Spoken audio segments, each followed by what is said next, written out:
Hey folks, we're talking about Project 2025. We're halfway through. Let's go. The next one we have is the Appointee Survival Guide. This one might be really difficult to get through. It's one of the longer videos in the playlist. Raise your mental shields, defenses, defense position, switch to defense mode. And remember, as always, these videos are intended to train fascist bureaucrats into how to dismantle our democracy. That's what this is for. Welcome to the Political Appointee Survival Guide training. Oh my god, that was so much. Oh, okay, it's at 1.5 speed. That's why it's so cursed. I'm Bethany Cosma. I had the privilege of serving as a political appointee in 2 Republican administrations. She was in the first video we did, I think. Still has no eyebrows, I see. The most recent being the Trump administration. This training is focused on helping you not only survive as a new political appointee, but to thrive. In the eyes of many in the world, oh, man, this every 4-year ceremony we accept as normal is nothing less than a miracle. Dude, I cannot get enough of this intro. I can't get enough of it. It is this intro that extols the value and wonder of our system that enables for a peaceful transfer of power. And this entire program is in direct opposition to that idea. In America, we understand that a nation is only living as long as it is striving. A nation is only alive so long as it is living. Only a few generations have been granted the role of defending freedom in its hour of maximum danger. This great nation will endure as it has endured, will revive and will prosper. Whether we go forward together with courage or turn back to policies that weakened our economy, diminished our leadership in the world, my God. America's future will be in your hands. Please. It's so... Like, one of the weirdest parts about this is just that it has, like, this sinister edge to it. Like, you know, you're in on the secret. Oh, man, this is our secret plan. But it's also trying to be very patriotic at the same time. I don't know. It's a weird clash, I think. Now, you may be wondering, why do I even need a survival guide? Well, recently, the Heritage That's an excellent question, actually. Foundation published a study examining federal campaign contributions made by career employees at USAID during the 2020 presidential election. The study showed that over 96% of donations went towards Democratic candidates. You are walking into an environment where 96% of your colleagues voted for the other candidate. Yeah. And you're there specifically to rig the system for your candidate. Yeah, you know, I just like, you know, how... Come on, like, if you think about it, just taking her argument at face value, you know, like, whatever, it might be bullshit statistic, whatever. But taking it at face value, yes, you need to see the 4% need to seize control over the system. You understand how that sounds insane and anti-democratic, right? Well, no amount of training can ever fully prepare everyone for every situation. I invited 6 former political appointees from the Trump administration to share with you our top 10 tips. Have we checked to make sure this isn't an animatronic? I can't guarantee that. Learned firsthand to help you avoid the pitfalls and survive the persecution that unfortunately many of us experience. Yeah, it's like Dark Souls if you're a Republican, okay? If you're a Republican going into politics, okay, it's like waking up in the undead asylum, all right? You've got nothing. You've got your bare hands against the world, okay? There's a giant demon out there ready to get you, and its name is Hillary Clinton. Let's go. The 10 tips you will learn today are all bits of information I wish I'd known before serving in the Trump administration. Even before I arrived, the careers already had it out for me. They tried to keep me from being hired. 2 weeks after I started, BuzzFeed did a hit piece on me, fueled by information that was leaked. I love that this lady's like, yeah, people found out what a gigantic piece of shit I am, and they told everyone about it. And this is a survival guide used to defend yourself when you're revealed as a piece of shit to the world. About my past advocacy, standing up for my children's safety against the radical gender ideology in Fairfax and Loudoun County public schools. Oh my God, what? Okay, wait. Now I need to look up, who is this lady? No, Bethany Cosma. There we go. She has her own page over on GLAAD. That's always a good sign. Reporting reveals that Bethany Cosma said during closed-door meetings at the annual United Nations Commission on the Status of Women that the United States was a pro-life nation and discouraged reproductive health care. God damn. Oh, okay. She also testified at local school boards that there's a direct link between sexual predation and trans access to bathrooms. Cool lady. Response to a gender services clinic in Seattle. This is terrible. A place where our children will be sterilized. Oh, she partnered with Family Research Council, which is a very specifically anti-LGBTQ org. So if you do want to make fun of her appearance, don't feel too bad about it, okay? She is a ghoul on the inside, too. I was privileged to join USAID as the senior advisor for women's empowerment. And despite all the hostility and attacks, and there were many, I thrived, ultimately rising to Deputy Chief of Staff at USAID, all the while advancing President Trump's policy. I stabbed a man in the heart to take his job. I watched as the life drained from his eyes. I prevailed! Policies. Your first tip for survival is to know the president's policy positions. No matter what job you are selected for. Oh, by the way, 99% of the time in these videos, it's like, hey,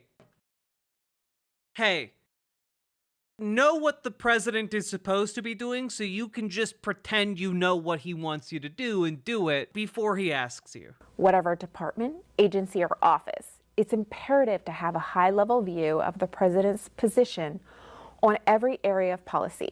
You may be working on issues that have a domestic focus, but it's equally important to know their foreign policy positions. Domestic policy affects foreign policy and vice versa.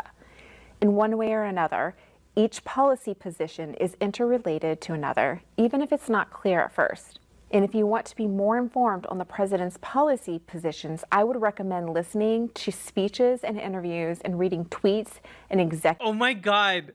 Oh my God. Okay. For those of you who don't know, usually you can just find a list of policy positions on a website. She's literally saying, read it through Donald Trump's tweets and posts on Truth Social and listen to his speeches and try and glean what he actually intends. That's insane, dog. That's insane. So just be a jerk. I'm not going to lose sleep over people being mean to fascists who want to destroy our democracy. Obviously keep it within bounds, but I'm not here to take the high road. Executive orders. During the Trump administration, I attended the Commission on the Status of Women at the United Nations. During negotiations, the topic of sovereignty came up. The U.S. career negotiator vocally opposed sovereignty, which completely went against the U.S. What does that mean? In this context, what does it mean? The concept of sovereignty? Position. I vividly remember. Oh yeah, no, their policies are destroy democracy, immiserate everyone. Leaning over to tell the negotiator that she needed to change the position for the record because President Trump did support national sovereignty. And, in fact... What does that mean? National sovereignty for the United States? I would hope so. National sovereignty for, yeah, of what? Just the concept that sovereignty can't exist? Used the word sovereignty 21 times during his speech at the UN just 6 months earlier. Had I not been aware of this fact in the U.S. position, it would have been embarrassing to the United States and downright detrimental to our negotiating position on other matters. It would have made it look like we pooped our pants on the international stage, and everyone would have pointed and laughed. Luckily, I knew that fact from having been obsessive over Donald Trump, and I was able to not look like I shat myself on the international stage, because I'm a big business boy. So no matter the topic, life, energy, trade, defense, abortion, Life, energy, trade. You're getting really close to looking like you're trying to sell me some Lululemon, all right, lady? gender ideology, climate change, Israel, whatever the topic may be, make sure that you are read up, listen up, and reflect the president's position. Everyone make sure your voter registration is up to date and check where your polls are at. True, folks. Remember, conservatives are trying to rig the election as much as they can. Make sure you haven't been purged from the voter rolls. So go check to make sure you're still registered to vote so that you don't get tripped up last minute. Every opportunity, particularly in the field and the area for which you're serving. Knowing the God damn it, president's Sanders. policy positions will not only help you survive, but thrive. Your Right. second tip is to think before you speak, write, or act. That's just life advice. You should think before you do things, actually. That's not just for this job, that's for every job. Tip number 2, be able to have a basic visualization predicated on cause and effect. Be able to extrapolate what the consequences of your actions might be. As a political appointee serving at the pleasure of the president, I really hate that they insist on saying the pleasure of the president. you are a de facto ambassador for the president. Whatever you say, whatever you write, whatever you do reflects not only on you, but also the president. Your number one job as an appointee is to carry forward and implement the president's agenda and policy. To be Yeah, if you think you're here to think for yourself, you've got another thing coming, mister. You're supposed to do what you're told by our great leader. He alone can fix it, not you alone, dummy. He alone, not you. extensions of his leadership. As such, we must always be mindful that others are watching. Yeah, keep in mind, all of these are tips that will help you survive, because if you aren't following directions, you'll be disappeared, all right? And seeking to discredit, derail, and even damage actions and outcomes that the president seeks to take. As political appointees, we are a unique group of about 4,000 individuals who are entrusted to lead and guide millions of government employees for the benefit of all Americans. What we say matters. What we write matters. What we do matters. We must always be on our guard with our words, knowing that we will reflect either positively or negatively on the president. People are listening, and People are listening, and if you step out of line, if you so much as breathe on the wrong side of us, we will make sure that your family suffers. Genuinely, she's scary. She's a scary lady. She's like what J.K. Rowling would be if the black mold wasn't infesting her brain. She's operating at 110% capacity, you know? all the time. Even when we don't think others are paying attention, they are. Oh, everyone is spying on you. Your coworkers, they know you. Hey, is there anyone around the office that you confide in? They're spying on you for us.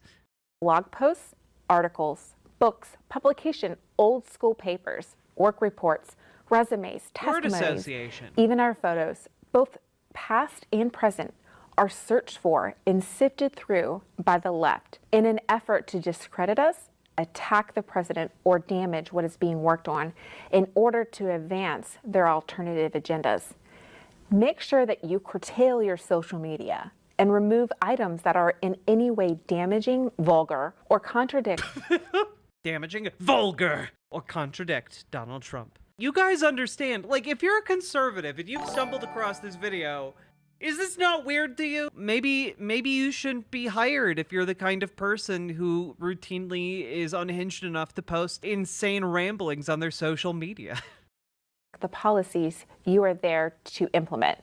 Do that now, before you are appointed. If you don't want to make sure your interns can't log into your accounts, because who knows when an intern might play a hilarious porn prank on you.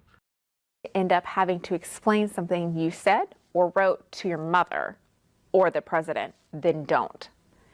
In the same manner, how we act carries tremendous weight in how we're perceived and how well we represent the president. Our actions both tremendous weight. Almost as much as your mama. That's right, it's 2024, we're bringing it back. Publicly and privately must be impeccable. By being appointees, you are by default under the microscope, and everything you do eventually can become public and likely will. I don't want to alarm you, but simply remind you to always be on, be alert, and be above reproach. Yeah, because the people applying to be appointed under Donald Trump are going to be above reproach individuals. I'm sure. Not only will you reflect highly upon yourself, your colleagues, and the president, you will be able to overcome the left's attacks and thrive while doing so. Your next tip comes from my dear friend Katie, who left her job as a state trial court judge to serve in the Trump administration at the Department of Justice. Katie, thank you so much for joining us today. Thank you, Bethany. It's such a pleasure. Katie had a few positions during the Trump Uncle administration, Gumball. How you doing? Notably the Principal Deputy Assistant Attorney General, running the Office of Justice Programs at the Department of Justice. Are you glad that you made the leap? Oh, I am, Bethany. There is no greater honor than serving the President of the United States. It was the greatest honor of my life.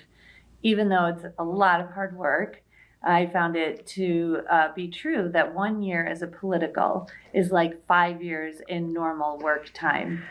You're not only representing the President, and in my case, the Attorney General, you're also navigating the waters of the federal workforce. I had never worked in the federal government, and I had to learn very quickly. Katie, is there a top tip that you would share with new political appointees? Yes, learn the lingo. I believe a smart way to approach federal service as a political is to look at it like you're learning a foreign language, especially if you're coming into service like I did with little or no experience with the... Man, I love that these people are like, yeah, you don't need to know shit about shit. This job, you don't need to know nothing. Just come on in. They'll let anybody in. As long as you can be stupid as hell and do what you're told, doesn't matter. Federal government. Federal employees use a lot of acronyms. In my very first job, I was at an executive level, and on my first day, the staff was trying to brief me, and they just used acronym after acronym, and I was trying to Google under the table so I could look, very competent to them, until I realized, people in the middle of the country don't talk like that. And so when you are serving the public, when you're serving the citizens of this country as a federal employee, should speak like they do. So I asked them to stop using acronyms and actually use the... Wow, fascinating stuff. No longer will you use acronyms. You will say the whole name. I'm sure that will totally make it more understandable to you. I'm sure all the acronyms, when said out loud, are going to be, you're going to do great, kid. Words. And that was very helpful. Katie, that's great advice. Yeah. And Bethany, there's also nuances to the phrases and words, which are used universally. And you have to figure out how they are applicable. For instance, when a federal employee uses the word policy, they're typically using a policy to say why they can't perform a task that you've asked them to do. This policy is something that was probably developed internally prior to you getting there by the last administration, or even years and years before. with that, what do you do if this policy exists? So what do you do? Yeah. And in that case, you ask for the policy and you ask to see it in writing. And Show me the policy. Show it to me in writing. Like you're some kind of Willy Wonka touring factory child. it's somewhat stunning how that you find that frequently they cannot provide that in Yes, writing. I've heard that. So then you try to look back historically, where did this policy, where did it emanate from? And so what you first do is, if you can get it in writing, you look at it, and then you see if you can either redact it, if it's an internal policy, and you can say this is no longer the policy. Yeah, you could just destroy all of the pre-existing policy. Just get rid of it. Throw it in the garbage. Because frankly, we want you to be as ineffective as possible. We just want you to destroy the bureaucratic system. And after that, you can just play Tetris all day. You can replace it with something that is more in line with the president that you're serving and his or her priorities. Or if it's not in writing, then at that point you can say this is a policy that you've been following, but it's not actually a policy that's on the books, and inform everyone we will no longer be following that policy. And actually the federal employees, once you I want you all to realize she's describing the process by which they would explicitly dismantle democracy, dismantle the bureaucracy of America that makes it functional. Oh yeah, just look and see what kinds of rules and regulations are preventing you from carrying out the will of the president, and just get rid of them. Just get rid of them, Fivehead. you were able to speak their language, were very responsive and had an easier time with changes. Interesting. So it's all about learn the lingo Yes. to be able to speak their language. Yes, definitely. Sometimes you need to go a step further because there's also things that they are called guidance documents. Now, I know in our administration, the Office of Management and Budget worked very hard to cut back on all guidance documents because they really don't have the force or effect of law. A guidance document is just a federal employee's interpretation of a... It's not like a law, man. You can just break that. You can ignore it. You know, like it doesn't mean anything, really. It's just words on a page, man. piece of legislation, a rule, a regulation, an appropriation from Congress. It's just the way that they are interpreting it. But then when it goes up, it feels very official to people, say, who are looking Man, do you guys feel like you understand how to survive being appointed as a Trump appointee? Is this advice helping you guys a lot? for guidance on a rule, Right. in the middle of the country, or someone who's trying to get grant money. Right. They're going to look at these guidance documents as the rule What are in the tumblers? The ashes of their victims. of the land. And really, in the end, only the courts can decide. And of course, Number 2, learn to love the taste of leather in your mouth, but not in a kinky way.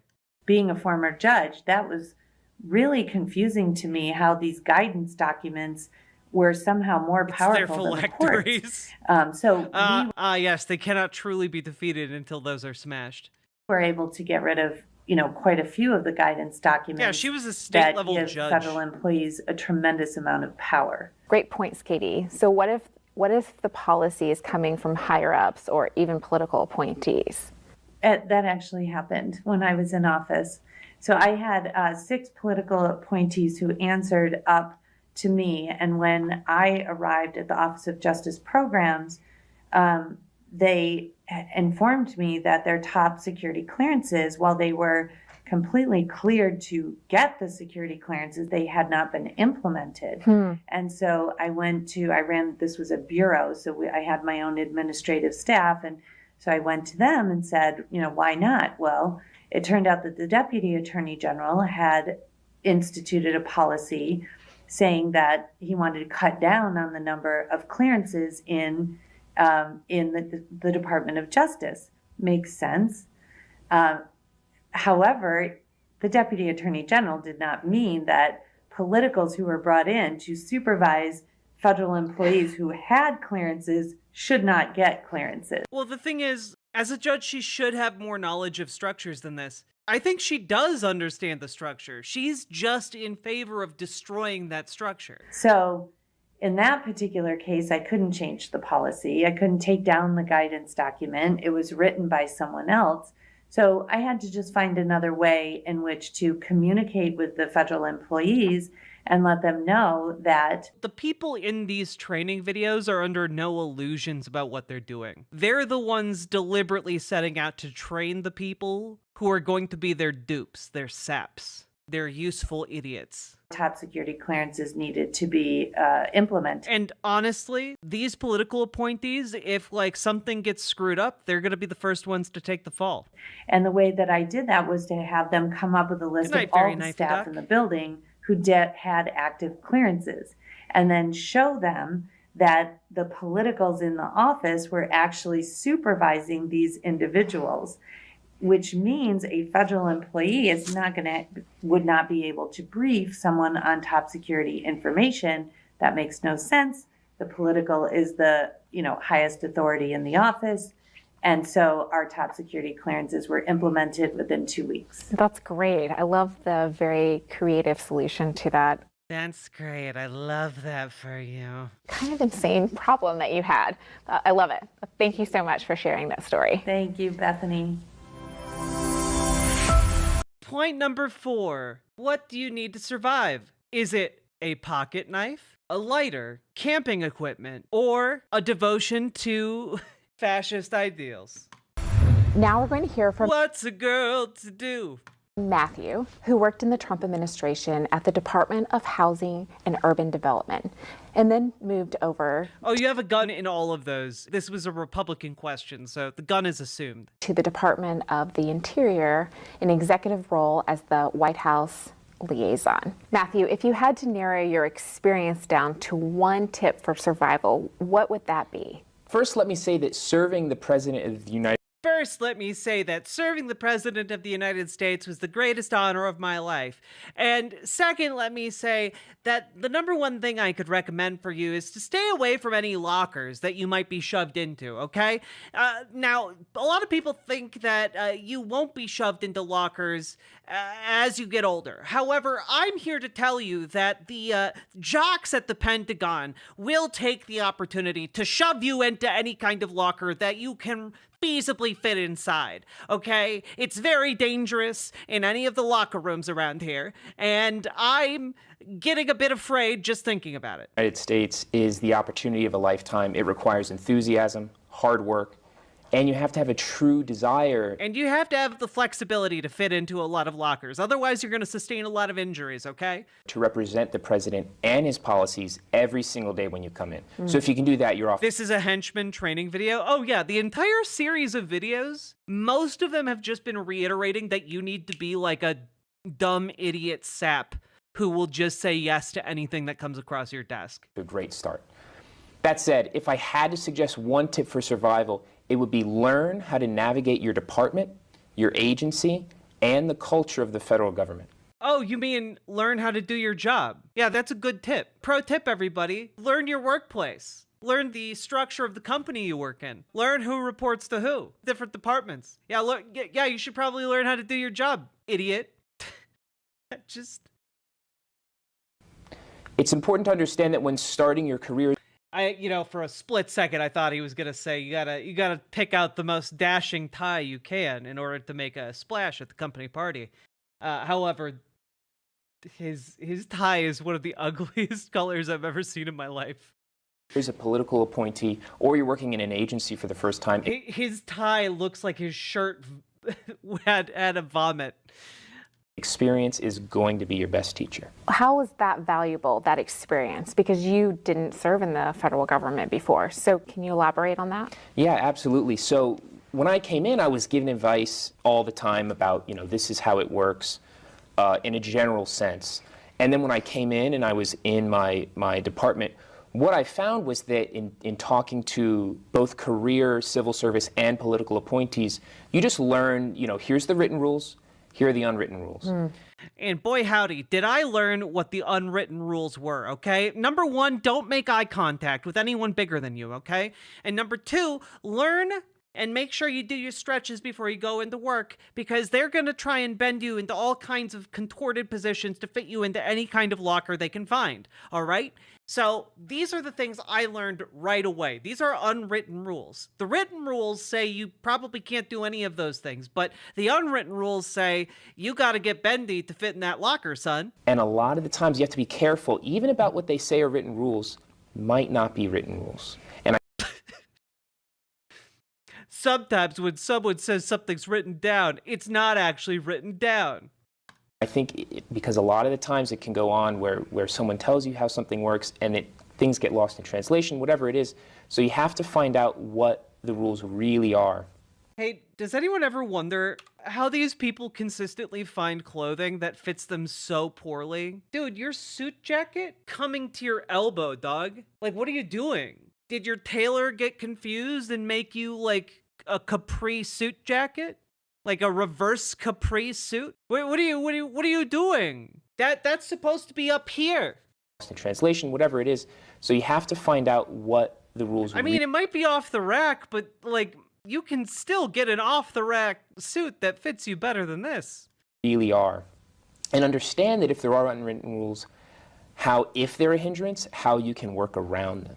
So it's a common misunderstanding amongst new appointees, myself included at the time, that if you know everything there is to know about health policy, for example, you will be immediately... For example, how to file claims to your insurance company for locker stuffing related injuries. ...successful in a policy position at, Department of Health and Human Services. The reality is that you can know everything there is to know about that policy, but you're really not going to get much done without knowing. His wife doesn't dress him anymore. Oh, damn. The rules of the agency, right? Roadblocks are everywhere. The first thing that I came to understand when I was in there was how much power the executive branch is effectively given from Congress. So for better or for worse, the thing I was really awed by was how close the executive branch is to a dictatorship. Boy, howdy, it was really crazy. There's wide latitude on policies, rules, the regulations, all these things that determine how laws are carried out in the executive branch. And it's your job to ensure... Lockers don't care about your feelings, true. ...ensure that that power is executed responsibly and in line with the president's will. So Matthew, how do you get to that point? Yeah, so the way to do that really is that you have to learn how to navigate the department, the agency, and then the culture of the federal government, right? So you know that you're going to be dealing with your career civil service employees. You have to understand the relationship that they have to you, and then also understand... And understand that your job is to undermine their job. Your job is to make their job a living hell. Okay? Ideally, we want to make sure that everyone who works under you quits immediately so you have total and complete power over your department, okay? And the relationship of you with your fellow political appointees. And that's why I said it was good to have people that you can trust. Political appointees, you can't take for granted that they are going to be in line with the president, right? Yes. Right, so you have to be sort of wary about that, unfortunately. Shortly after joining the presidential administration and federal government for the first time, I was promoted to an executive role in a new office. I quickly realized that I just didn't know. I didn't know what I didn't know. And I was at a new agency, so identifying personnel that I could trust was crucial to learning just the most basic policies, agency structure, all those rules that guide what you're doing day to day, so that you then get to that... He actually did a they? Yeah, of course he did. Of course he did, chat. ...point where you say, here's where my policy expertise comes in, now we're executing, now the ball's rolling. You'll also find that there probably isn't a single person in your entire agency who knows all the policies, rules, regulations, guidelines memorized. So you can often waste time asking around, you get no answers, or you eventually get an answer that you might find later is incorrect. I found, so when I was at Housing and Urban Development... Do these departments not just have their policies written down? Can you not just read what their policies and regulations are? Part of our job was to administer funds for various grant programs. So, we were like drafting, reviewing, executing all these policies and conditions for receiving funds. These documents are often formulated by and then reviewed by expert staff who are career civil service. So, for example, it was common to find that there's these norms and rules within documents, stipulations about people who get funding that were explicitly contrary to the will of the president. 100%. So having an understanding of exactly where... when we talk about the banality of evil, one of the unsung advantages of the banality of evil is the boring nature of it, And how those policies can be it's like weaponized boredom, corrected to align with the president. When the paper's moving very quickly and you have to get it done, it's essential to being effective. So it sounds like you really need to know the president's policies, which was our first point. Our number one tip is to know the president's policies. Exactly. Thank you so much. The president's policies. Number 5. We heard from Katie about learning the lingo. And from What will keep me alive? Knife fighting skills, Krav Maga, judo, the one Olympic sport where you're going downhill skiing and shooting a gun. What will keep me alive the best?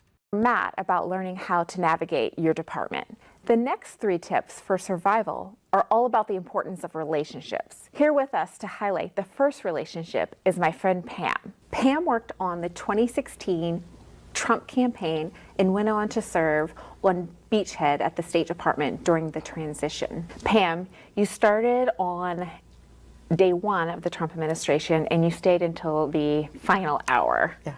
Shocking that I made it. Yes. It's amazing. It's wonderful. And you served as a senior advisor in several different bureaus. Oh, TJ, there's a Krav Maga. Exactly. And then the last position, you were the acting assistant secretary of the international organization. That's right. Is that right? Yes. What would be your main tip that you would like to pass on to new political appointees? Well, first off, it was such a pleasure to get to serve the president and to get to serve with you for a while, too. That was fun, too. But, I think the most important thing is to connect with political appointees, not only in your agency, but across the agencies. Coordinate with all your fellow yes men. Of course, of course. The State Department is a particularly challenging bureau, especially in the last administration, because what we have to remember is that the Secretary of State had been President Trump's opponent. She had just served there. So we were walking into a fairly hostile environment, to say the least, of folks who had just concluded working with her. And, it just happened that the numbers were pretty thin for about, the first month. I started in the International Religious Freedom Office first. I was the only person there until I got a junior assistant. And even just having one other political appointee, Bethany, it made so much difference. Going out 2 by 2 is... Tulpa mentioned. It's a really Uncle pretty vital Gumbald, truth that we should always have a buddy with us. And there's an old saying, you should never go to the forum alone. And having 2 political appointees together just made a huge difference. And it's really important to find other political appointees across other agencies. USAID and state were kind of sisters, if you would, but even connecting with people at the National Security Agency, Department of Defense, it was really important that we do that. And this is simple, but return every call and every email. And you know what, that's going to serve you in life, not just as a... Do people in the government just routinely ignore one another's calls? Wait, is that normal? Is that normal for you? Political appointee. At State, I set up something called Coffee Time. I remember that. Yeah, I think you came a couple times. It was a pre-work Bible study. And to be honest, it wouldn't have been politically correct to call it that. And it grew to include a time in... Oh boy. Everyone loves your unelected bureaucratic officials engaging in religious exercises while doing their job. Awesome stuff. Yeah, the anti-woke Bible study. When Jesus curses that fig tree, they get rock hard over that. Networking for several of us at State. We shared challenges. We even helped each other find furniture and lamps and things like that. And we found comfort in meeting together. It's so essential for political appointees to meet together in some fashion, not to hide from the career or hide things from them, but there's just some things that you need to say in the confines of with fellow politicals. Yeah. What do you only feel comfortable saying around fellow politicals? What kinds of things can you only say back there? I'm just so curious. What kinds of things? Why? Wait a minute. Do you know that Rich Lowry guy, the editor-in-chief of National Review? The guy who let slip the N-word? Do you know him? Is that along similar lines of what you talk about behind closed doors? I don't know. I'm just spitballing here. Yeah, by the way, Bethany, that coffee time is still going on. Wow. Today, so Hey, it's Cam been a Stats. good time. That's great. I do remember attending several of those with you, and it was great to meet folks at the State Department that I didn't know. And I do remember even I was trying to say migrants. Yeah, the classic mispronunciation of migrants. And as we could all see, migrant sounds an awful lot like not the word he said. being able to collaborate with a lot of those folks. Got a lot of business done during that We time. We did. So how did you win over the career people? Yeah, okay. How did you break them? Not that easy and not that hard. I always like to quote that great theologian and political philosopher, Tim McGraw, who says in his song, always be humble and kind. I think political appointees sometimes get a bad rap for being I talk about Shimps and the yeehaw with my political friends. nasty. And even though many bureaucrats are against us, and it's just a fact of life, it's just the tension here in Washington, we can Shimp together strong. also accomplish a lot by remembering how to treat people. Being humble and kind is really a powerful ploy. And by the way, the right thing to do. I think that's great advice. Thank you so much. Okay, so your advice is to act the complete opposite of Trump supporters. Gotcha. The next relationship I want to highlight is the relationship between political appointees and Capitol Hill. For those who have worked with or on the Hill, this tip may come as a no-brainer. Congress serves as the alter ego for the executive branch and must work with the president to fund and legislate policy. For those She looks like somebody told her if she breaks eye contact with the camera, like her heart will stop. Like this is her version of Crank. who are new to the legislative branch, their power, partnership, and influence can be vital to thriving as an appointee. Although we'll have some more in-depth training specific to working with Congress, tip number 6 is to know the Hill and build collaborative relationships. This is, you just restated one of the previous points. I think point number 4 or 5. Just know how to do your job. Yeah, understand your office environment. Yeah. Take the time to research and identify the senators and members. Yeah, excellent point, Nomi Sunrider. Literally not how the branches of government work. Of Congress that oversee and are interested in the issues and policies that you're working on. Yeah, all these points are the same because the main thing they want to convey, through the classic art of repetition, something used time after time in religious texts. You repeat something like 3 times in a row to really hammer it home in the memory. But they're doing it here to just be a fascist. Be a fascist. Remember, be a fascist. Don't question anything. Do as you're told, okay? You are the fascist machinery we need. For the most part, each legislator serves on various committees and subcommittees that have unique perspectives and purse strings that can either help or hurt the president and you. It's in our best interest to build strong collaborative bonds with both key and supportive members. While we may not always see eye to eye, it's always helpful to have friends on the Hill. Face-to-face meetings and other direct engagements help to build rapport, trust, and respect. This really does feel like an alien trying to describe how to make friends on Earth. Other direct engagement helpful to have friends on the Hill. Face-to-face meetings and other direct engagements help to build rapport. Face-to-face meetings help to build rapport. Trust and respect. And trust and respect. Remember, you need to actually talk to them in person. Maybe make physical contact, but not too much physical contact. Interactions help ensure support much more than last-minute requests from strangers. Find out what makes each of the members tick. on both sides. That way you'll be best prepared. Always take the opportunity to message and reinforce the president's agenda.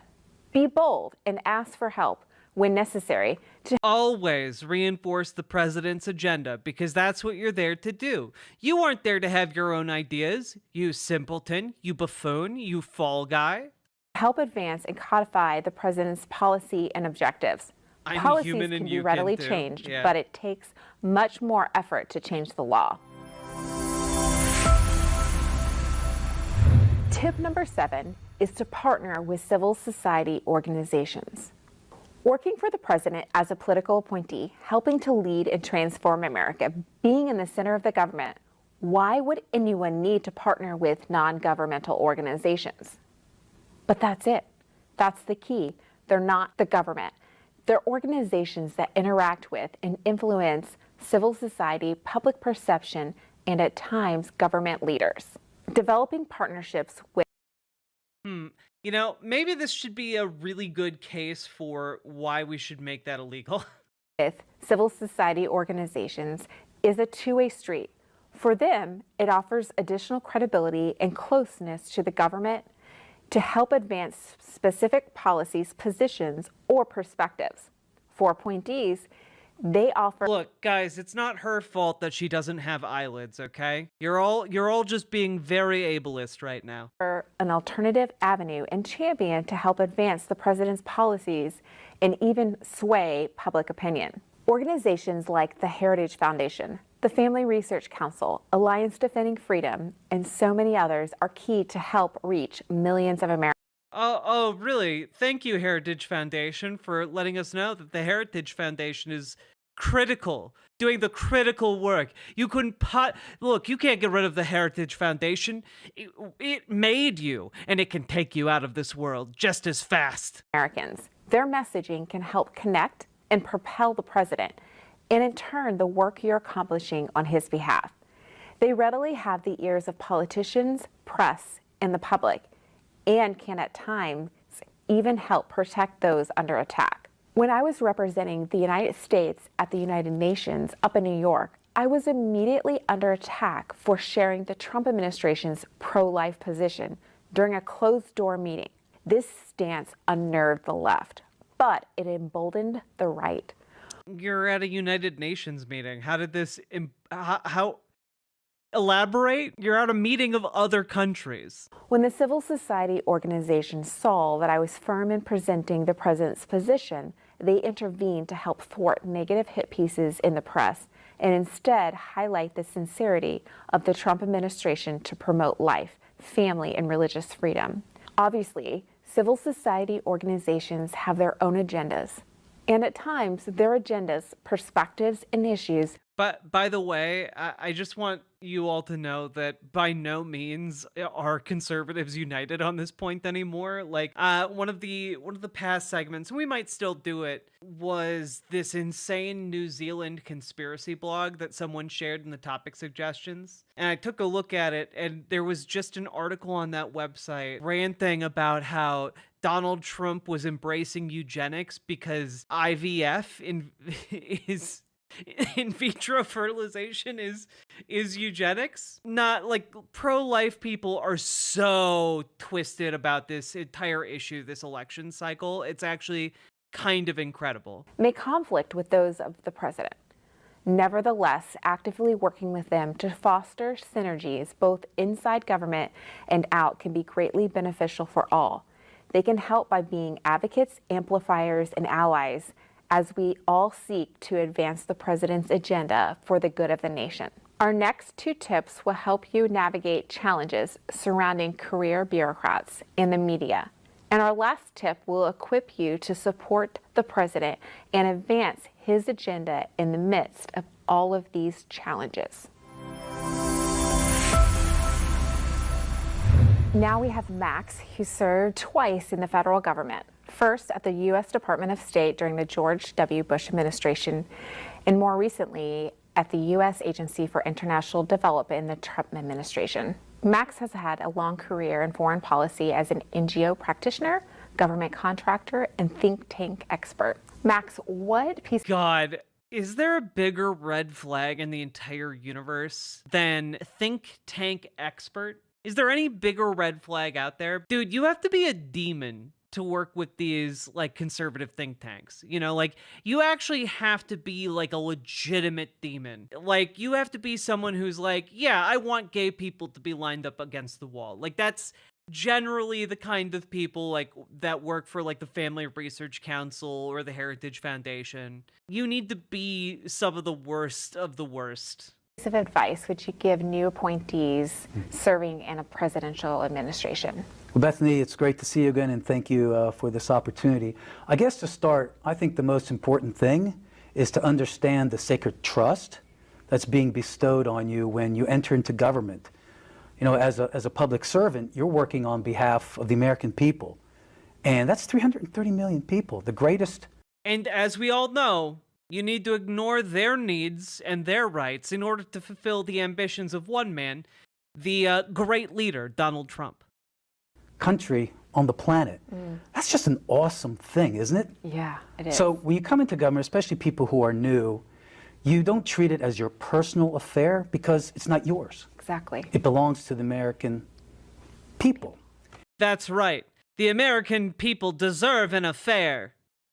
And I guess you could look at it in terms of stewardship of America's government, at least your piece that you're doing, and the resources that, that come with it.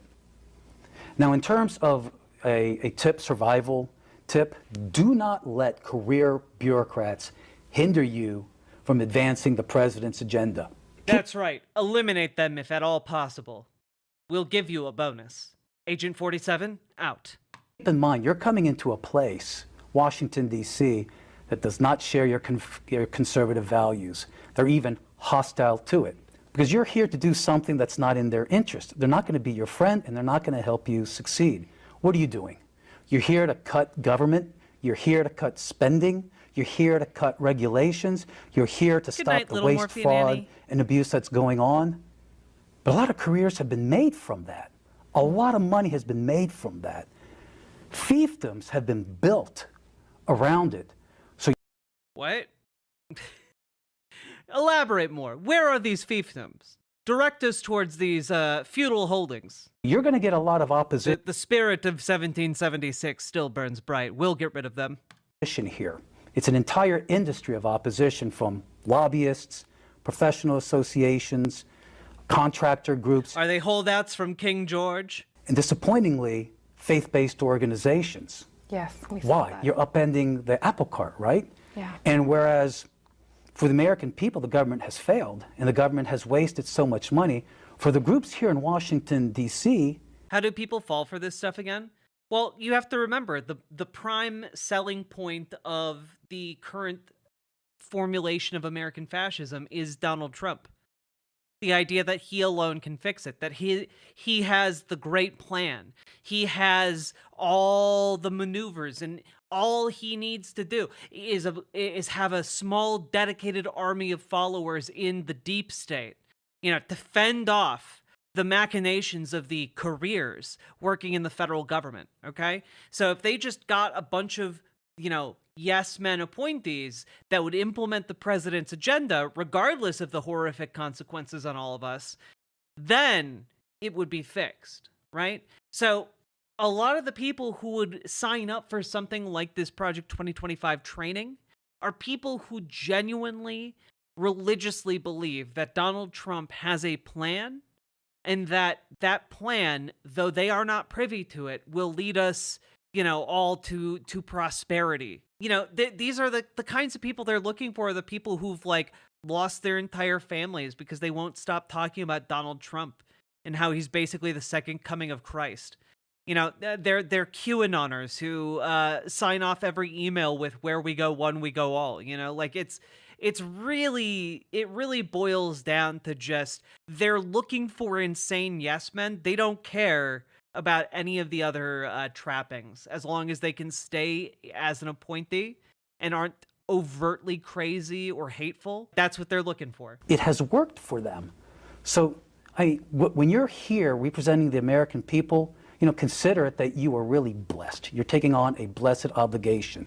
But it is also a solemn obligation to carry out the interests of the American people. Max, can you give us an example of when the bureaucracy impeded your work?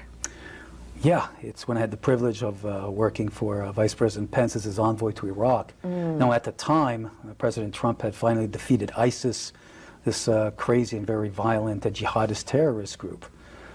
Yeah, don't look up whether or not ISIS is still operating around the world. Don't look that up. But they had taken a devastating toll on the religious minorities. In fact, ISIS had a campaign of genocide to exterminate the religious minorities, especially the Christians and others. And so the White House believed that we need to help these people. And for the Christians in particular, the churches were very active in trying to help them go back. Okay, Luis, I didn't want to say anything, but it does look like he tried to, if this tie was just like a slightly different color, he would be like trying to blend in with the chair, a la Solid Snake in Metal Gear Solid 3. And restart their lives. So we thought we'd take a little bit of the overall money that we were spending in Iraq to help these communities. Boy, were we shocked by the response. At first we were told, no, you can't give money to the churches.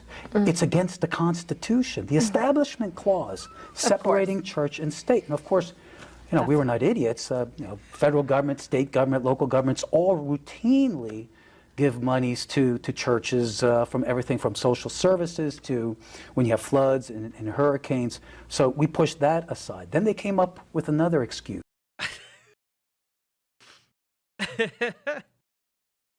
Oh, someone brought up, the separation of church and state, and we said, we actually like them being together. Anyway, bye. Need, not creed, meaning, we don't give money to religious people. And so I said, well, this was a State Department person, pretty senior. And I said, well, what if a people are being exterminated or are the target of extermination because of their creed? We still can't help them? And he said, no, we can't. So we pushed all of that aside.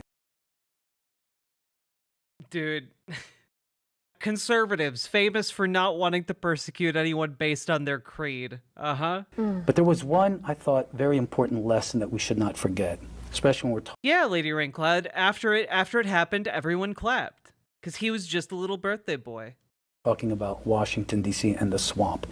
It is its anti-Christian animus.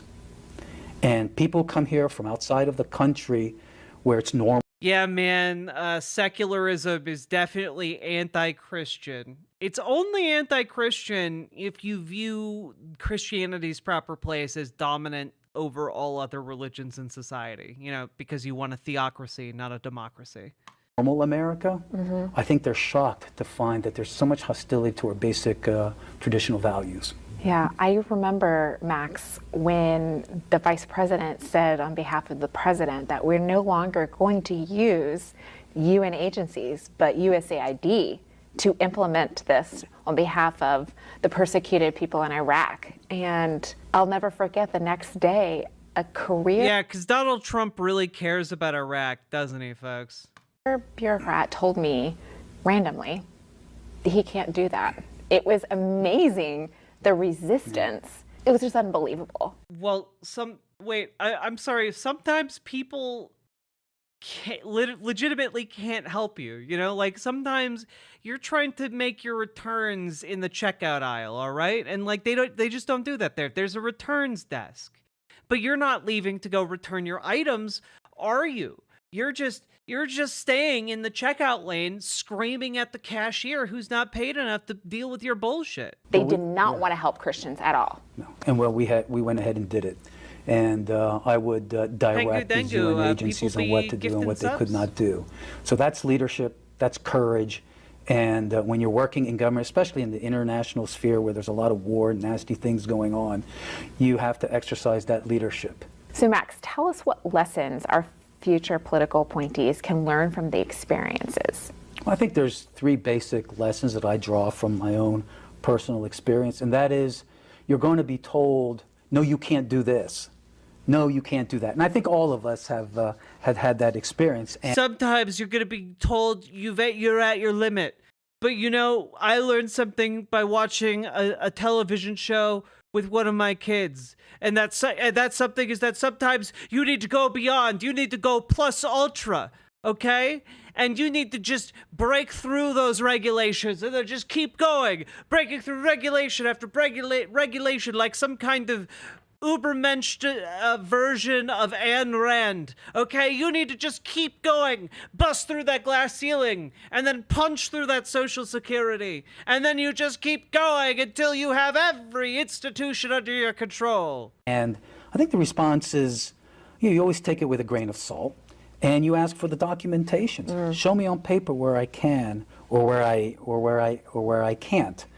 The fact of the matter is, and this is something that we all discover as we're in government, and that is that Congress has given the bureaucracy extraordinary authorities to get things done more quickly, more cheaply, more effectively.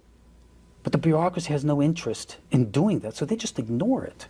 And it's either because they don't want to do more work, or because it's risk when you do something that's new, or they simply don't want to do it. So I think that's really the first one, is to understand that you need to be informed. And the second is you're informed by going to other politicals, especially those who have had prior government experience, simply because they've gone through the bureaucratic ringer. Now, for people coming in for the first time, government service is hard. It's very disorienting, it's very confusing.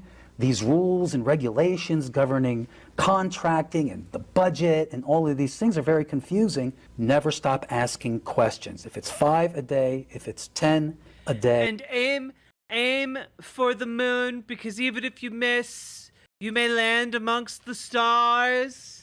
You ask those questions, right? It's great advice. And then lastly, I would say treat people with respect. Go back to my original point in that sacred trust, that bond with the American people, it's not your position. Treat people with respect, unless they're trans people or gay, in which case, let them know where they're going as soon as we get our way. The American people, I'm an immigrant, and the American people are the most giving and kind people there is in the world. And they would want you to treat others with respect, even if they don't treat you with respect, or even if they don't agree with you. Which tip number was this? This was supposed to be 7, but like this guy's given like 6 or 8 different tips. Like, why even bother having a numbered list at this point? And after some period of time, when you show yourself to be competent and respectful, you're going to have certain folks within the bureaucracy, some who won't agree with you, but because of that, and because that they actually do subscribe to the notion that public service is beyond politics, and that even if they don't agree, they should do their job, and they're going to come out and start helping you. Because bottom line, at the end of the day, what's the outcome, the results that we're looking for? The mission, carrying out the agenda of the President of the United States. At the end of the day, remember, your role is to be a fascist, okay? You need to be a weaselly little rat fuck to end democracy in this country, and we expect you to be as weaselly as you could possibly get. Yes, that's great advice, Max. Thank you so much. Thank you. Yeah, now we're just on point number 9. My God. We saw the impact of media bias throughout the Trump administration, and it's often difficult to navigate and counter this bias. Joining us now is Kristen, who served as Deputy Press Secretary during most of the Trump administration. Kristen, what was the craze during most... I'm sorry, I need to look at something. I think I like her shoes. I need to find those. They're good shoes. I like them. I'm sure she's a bad person, but she is wearing good shoes. ...of the Trump administration. Kristen, what was the craziest narrative that you saw at NASA? Well, there's... Oh no! Oh no! What was the craziest thing you saw at NASA? Well, it had to be the aliens. They live in my dreams now. I don't know how to get rid of them. I see them when I open my eyes now. It's like they're eating my retinas. Burning, always burning. There's a lot of plot twists that came from the media during the Trump administration. They often took any opportunity, to be honest, to take any. Kristen Eichhammer, did you or did you not confirm that the Earth is round? Is it round or is it flat? Has America been to the moon? Thing out of context. In one case, specifically, they tried to make the president and the administration as a whole seem not only discoordinated, but also just press secretary at NASA. Intelligent. And what I mean by that is they dissected every tweet that Trump tweeted. In one instance in particular, Trump had granted NASA one of the largest budgets they'd ever received, an increase of $1.6 billion. In an attempt to explain the greater mission of NASA, the president tweeted a phrase that said, "Mars, of which the moon is a part." The media had a field day, claiming that the president didn't realize that both Mars and the moon were separate entities in space, which certainly was not the case. Are you sure? Did you talk to him? Please tell me that you had a personal meeting with the president to ask him point blank, do you know that the Mars and the moon are different things? I just want to know that happened, because I want that to have happened. And it was simply an attempt by the media to not only discredit the administration, but also all of those that had put years at NASA, the moon and Mars are separate. And years into their careers that were working for him. That's awful. So for all the communications people out there, what is your... The other biggest lie is that Pluto is not a planet. It's still a planet, folks. It's still a planet. They just don't want you to know about it. Biggest tip for survival? I would say the greatest tip that I could give you all is be on guard and get ahead of the false narrative being pushed by the media. Political appointees. Be ready for media outlets to accurately report on what you're doing. And that's really gonna suck for you, I guess. Should always be on their guard when it comes to messaging, or at least be prepared for the backlash that will come with their roles in representing the president. Communications is everything. It makes or breaks a narrative, and consistent messaging should be used regardless of your role and agency that you represent, because we all make up a greater team. Messaging documents and rapid response are the best ways to ensure messaging remains consistent across the administration. And during the Trump administration, we tried to do just that with weekly interagency meetings and calls.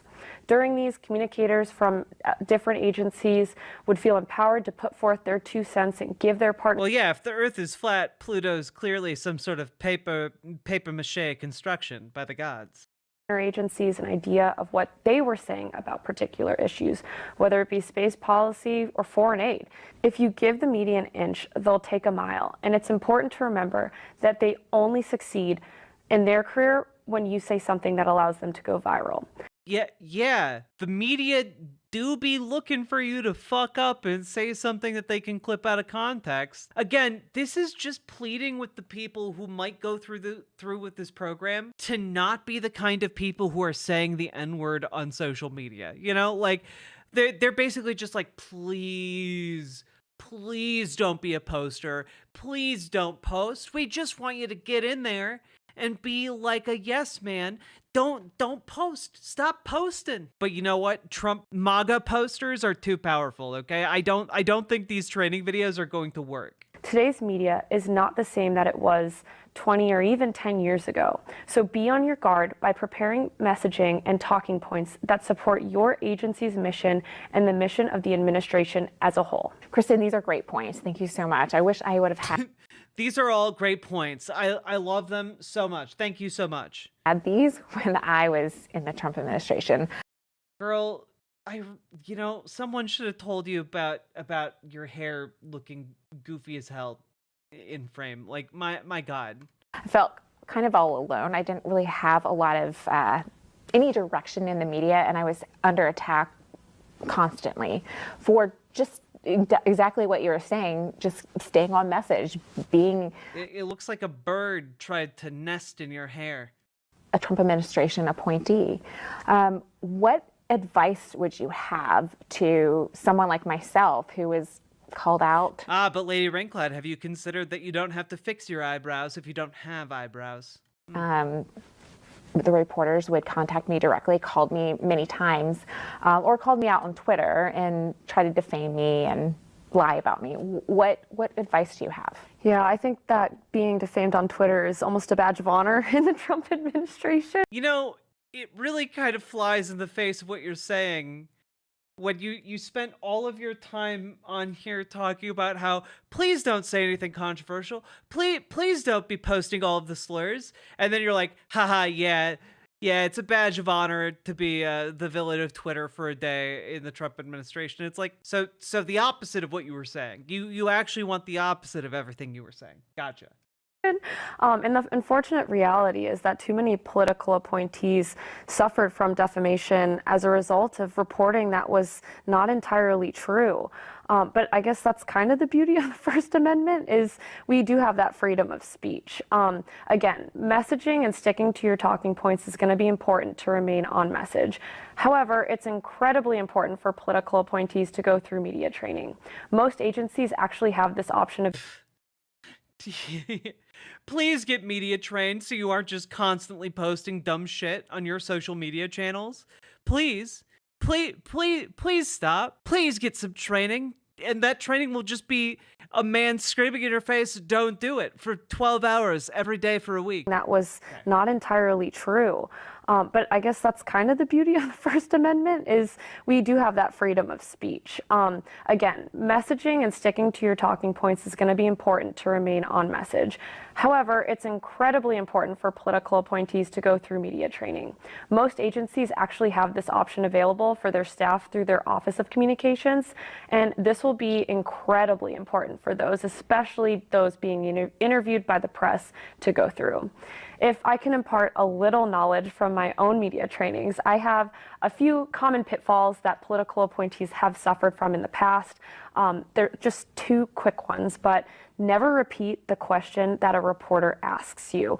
They intentionally want you to repeat something, and they'll phrase a question that they ask you in a way to ensure you do repeat it so that they... No, not necessarily. Generally, this is just something, this is just how, like, people being interviewed tend to react to things. So, like, when someone says something to you, there is a tendency to repeat it. They can take a sound bite and show on Twitter that you agreed with them, even if you're just literally repeating the question. Like I said, it's manipulative and it's honestly poor journalism, but it's a tactic that they often use. Another piece of advice that I've learned from my own media training is when you're answering a tough question, always acknowledge it, not by repeating the question, but by saying something similar to, or to the effect of, that's a great question, and then bridging to what you want to talk about. So for instance, someone were to ask me, you know, why are we going to the moon instead of...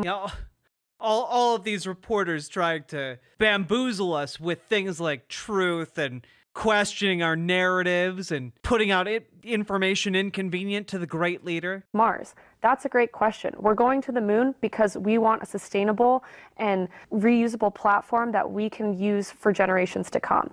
They wanted me to acknowledge Mars. I didn't, because I didn't fall into their pitfall. Well, I mean, you are the press secretary for NASA. You probably should, just on principle, acknowledge Mars as an entity that we're also looking at going to at some point in the future. That's great advice. Really appreciate that. Yeah, no, this is common practice used in interviews that will ensure you remain on message and aren't...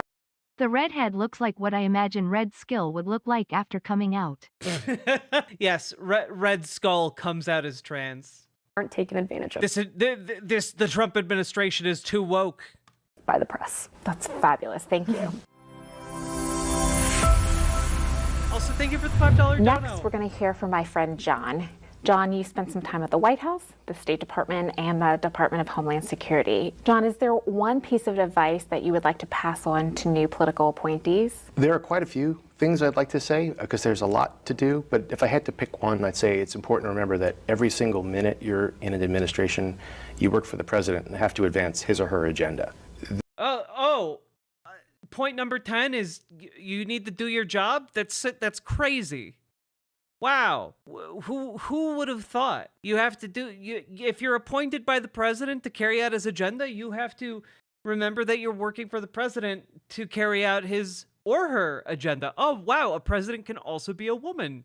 Wow, that's crazy. There are a lot of people who are going to be in your chain of command. They're very You know, what are these pronouns doing here in this topic? Am I right, folks? What's the world coming to, even? Fucking pronouns! his or her agenda. There are a lot of people who are going to be in your chain of command. There are very few people whose Project 2025 has fallen to woke. Actual supervisor is the President of the United States. But I think people sometimes forget that the President runs the executive branch per Article 2 of the U.S. Constitution, and you work for the President. And that means every day... Oh yeah, no, Somniostatic, every single one of these people has like a page on them by like the Southern Poverty Law Center, or GLAAD has like gone out of its way to like point out that these people are like spearheading like state or local level transphobic witch hunts, or involved in a hate crime incident, or tried to pass legislation to make it legal to discriminate against black people again. Like you look into any one of these people, like they have their own little pet project on how to be awful. You have to make sure you're fighting for the President's agenda. And like, who was it we were watching the other day that was bringing back like anti-Irish racism? Like they were just like so racist. It's like something like that. You look into these people's histories and it's like, oh, they're like so racist. They want to be racist against the Irish again. That's crazy. It was Sagar. Yes, Quigley, thank you so much. That's whether or not someone's helping you out or standing in your way. How is this perspective, which I agree is vital, helpful when you're in there trying to serve the president? Well, that's a good question, Bethany. I would say there are two main reasons why that's important. One is it helps you focus because there are a lot of distractions. Every day in service is very busy. There's a lot going on. There's fun stuff. But there's also this need to remember that you are working for a president and his agenda. There's a need, you know, in the middle of this point, I really need to stress that there is a need to remember that you're working for the president and his agenda, okay, Bethany? You're not just working for the president, okay? Like, you can't merely fillet him. You also have to fillet his ideas, okay? You need to do both at the same time. It takes a lot of coordination, like patting your head and rubbing your belly at the same time. It's much like that. Every minute to make sure that the right thing happens on a daily basis because time is also short. But I think another thing I would say, Bethany, is it's also, it helps you be a little bit creative. Do you remember the last section? He just pulled the "That's a good question." Yeah, it's like you know, the opening of Mega Man X. You know, the just solid level design, teaching you all the skills you need as you move through the level. In a world where there's no resistance, people get a little bit lazy. But when you have to get through the bureaucracy and solve problems, creativity is going to be essential to achieving your goals. John, can you give any examples of how you ensured that the president's policies were followed in the face of resistance? Well, I can give one general example of what we did whenever we had these issues. So there was a device. We did a little thing called firing people. That's what we did. We fired them. That we would use called the Policy Coordination Committee, or the PCC. And what that basically means is in a situation where there were disputes among agencies, we would all convene and try and basically work it out. There were a lot of times, unfortunately, when agencies were either slow or resistant, or sometimes just downright hostile to the president's agenda, including from the cabinet level. So what you had to do in those instances, you had to put everyone in the room and basically force a result. Now, sometimes just the pressure from the White House being in the room ironed out the differences, but sometimes not. And if you didn't get a resolution by the time it got to cabinet level officials, you at least were comforted that it got to the president's desk and then it was up to the president to make the final decision. So I always took solace in knowing that if we did that, we were doing our job. Wow, what a great piece of advice. That was worthwhile. That wraps up our 10 tips for survival. To recap, here they are again. Know the president's policy positions. Think before you speak, write, or act. I can't get over this one. I honestly, this one's my favorite. Having to remind full-grown adults that are being appointed to positions of extreme amounts of political power, with no experience whatsoever, needing to remind them that, yeah, you need to actually consider things before you start taking action. Learn the lingo. Learn how to navigate your department, your agency, and the culture of the federal government. Connect with political appointees in your agency and across the administration. Know the Hill and build collaborative relationships. Partner with civil society organizations. Do not let career bureaucrats hinder you from advancing the president's agenda. You know, I'm starting to sense that the main point of this position is to advance the president's agenda, aka be a yes man. Be on guard and get ahead. Oh yeah, no, this is all, the Sockster, this is all so on the nose, it feels like satire. Of the false narrative being pushed by the media. Always support the president and work to advance his agenda. Yeah, never stop supporting the president, okay? He's very fragile emotionally. He might cry. Thank you for joining us today. I hope that you've been able to learn from our experiences so that you will be better prepared on day one as a political appointee, and that you will not only survive, but thrive. What's a girl to do? That's our first Project 2025 video for today. These videos are really horrifying. Yeah, we've gone through about half of them. I have a playlist over on my YouTube channel where you can check out the previous sections where we go over these Project 2025 videos. Yes, it's very important to think before you speak, act, or type anything. You know, make sure you think before you do those things, but don't think before you don't know, okay? That's very important. Don't think before you don't know. You're just here to enact my agenda, all right? Durable Deck is coming to town. All the viewers gather around. Twitch and YouTube and swishy streams. All that content is bursting the seams. Politics, gaming, and plenty more. Your sense of fashion you'll adore. So grab your stuff and hop aboard. We're going straight to Jack's Discord.